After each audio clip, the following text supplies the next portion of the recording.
Hey everyone, today I will share my top 19 productivity tips for swine professionals. For those who know me, I'm a bit of a productivity addict. If I can implement a habit or technology to improve the use of my time, I will. I'm also curious on your productivity tips, so make sure to drop a comment below, and I'd love to hear that. Time's about the only thing that money cannot buy directly, but it can buy it indirectly in many ways. So here are my top 19 productivity tips for swine professionals. Tip number 1, focus time versus buffer time versus meeting time versus recharge time. Find a time of the day that you are in your highest energy state and block 2 to 3 hours to get your most important tasks done.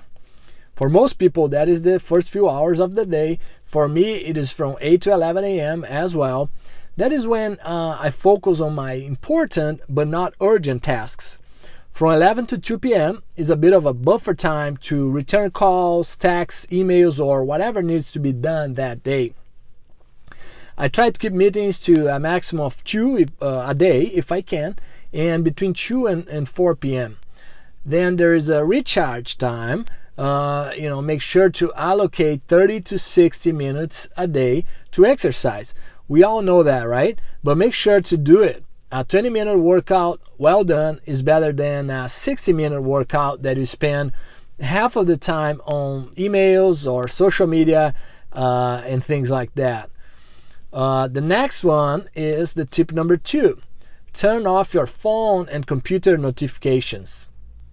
The average phone user receives over 50 notifications per day. So if you allow your emails to come as notifications on your phone, you probably receive over 100 to 150 notifications per day.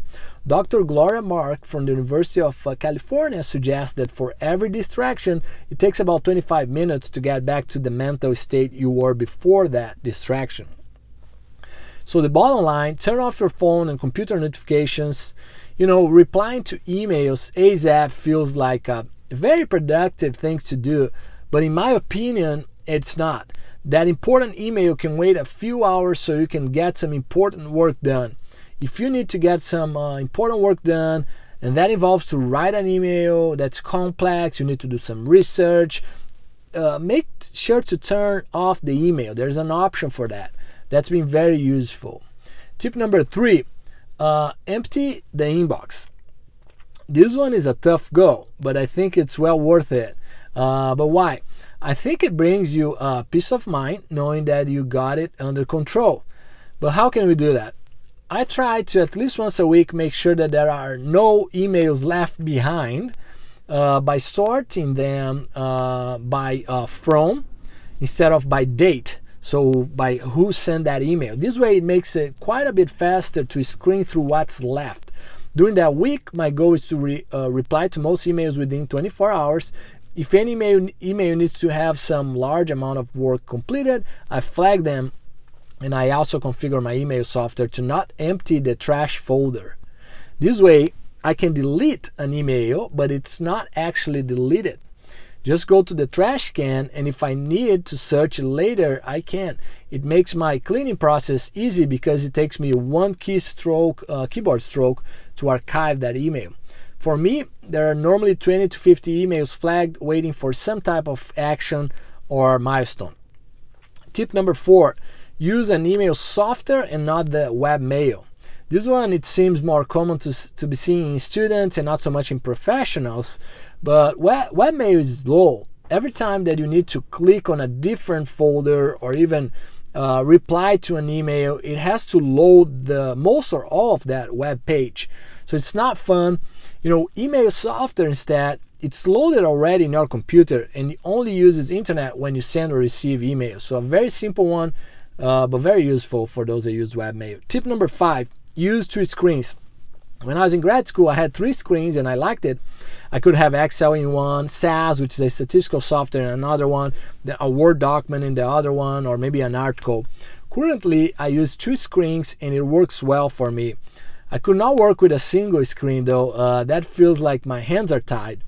If I'm traveling and I need the second screen, I just break my single screen in 2. I use a computer app called Magnet. Dr. Gloria Mark again, she said, two monitors are a double-edged sword, and I agree. If you have your email on one screen and every 2 minutes you're getting distracted, that's not a good use of the second screen. My current setup is my laptop as one screen and a monitor as the second screen. Tip number 6, Dropbox. I think a lot of people started using Dropbox or Google Drive in the last few years, but I'm not sure how many people actually have all their material and content and everything in the cloud, right? So you might have to pay it. So instead of purchasing an external HD drive, which will go bad after a few years, consider using the cloud. I personally had a major sync problem with Google Drive and lost a lot of files, so I stuck with Dropbox and I love it. If your computer goes bad or you lose it or you change computers, all your files are saved. It's incredible peace of mind. You don't think you'd be able to buy peace, but that's one way. And here's the other great way of using it. Do you know when you are out and about in farms or traveling and you need to send a file or a research article to someone? You can just send that in a few seconds by sending them a link of the file from, say, the Dropbox app. So it's been very, very useful. Tip number 7, online grocery shopping. Actually through your cell phone. Stop grocery shopping unless you love it. I hate it. So it costs me about $15 to $25 a month, but for me and my wife, we spend 8 hours a month grocery shopping. If you assume 8 hours and $20, it's about $2.50 per hour. So if you think that your time is worth more than $2.50 an hour, which I'm 100% sure it is, do it. Would they be able to pick the best veggies? Yes. Certainly better than me, and likely about as good as you. Tip number 8, passwords. I have 412 passwords. Use Mac Keychain or 1Password software. Those are good softwares to use. I'm sure you have hundreds as well, and increase every month the number of passwords because every website has a different type of password that they prefer, right? Tip number 9, followupthen.com. This is a simple way to follow up with someone or on a task in the future. Basically, you forward an email or you copy it to 1 week, for example, at followupthen.com. And 1 week later, that email comes back to you. You have to create an account with them first, of course, but very interesting. Tip number 10, Calendly. Recently, this one has helped me save a lot of back and forth emails trying to figure out the best time slot to meet with someone. It simply shares my availability, and then the other person can pick what works for them. It saves us both a lot of times. Is being great. Tip number 11, Skype link. Skype has a link that connects directly to you. Excuse me. So that all saves me a lot of time because I just send that link, or better yet, it's already in my Calendly invite, and they can connect direct with me or with you instead of sharing username and the person trying to figure out who are you among dozens of people sometimes. Tip number 12, audiobooks. I like audiobooks a lot. I can be walking, driving, and I can be reading at the same time. Of course, there are pros and cons, but in the grand scheme of things, I believe it's well worth it. I use Audible from Amazon. Tip number 13. How can you learn pretty much anything fast? On YouTube, search for what you're interested in and filter videos with less than 4 minutes. Then you can pick a video that has at least 20 times more likes compared to dislikes. You can also sort by view count instead of relevance, and sometimes that does the trick on finding the best video as well. So this ratio I just mentioned is being very, very useful. Tip number 14, audiobook summaries. I use an app called Blinkist. This app has 15 minutes book summaries in text and audio. It is great if you want to know the overall idea of a book. Most books have one idea and repeat it over and over and add a bunch of stories. You not absorb as much as if you read the book, the actual book, but I find it a rewarding trade-off very often. Tip number 15, smartphone app update. So every month or so, you need to check your app store and click, update the apps. And that's a waste of time, right? There's an option in your app store to automate that. Tip number 16, MacBooks.